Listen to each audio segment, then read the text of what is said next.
Hey guys, and welcome back to this channel. In this video I'll be showing you guys how you can create your own colorful flicker effect on CapCut PC.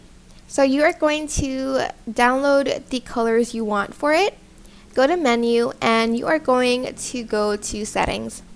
Go to edit and change the image duration to 0.1. Make sure you save that. So check that again just in case it's not saved. Okay. Then you're just going to add in the pictures in the order you want it, but kind of backwards. So just keep doing that.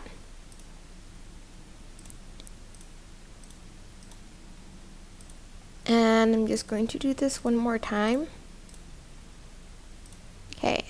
And once you're done with that, you're just going to press Control A, right click, and create compound clip. And as you can see, now you have your own colorful flicker effect that you can overlay it on top of videos. I hope this tutorial was helpful for you guys. Don't forget to like, comment, share, and also subscribe to this channel if you haven't done that already. If you have any questions, just leave it in the comment section down below and I'll try my best to answer them all for you guys. And if you found this video helpful, please click the thanks button above the description box down below.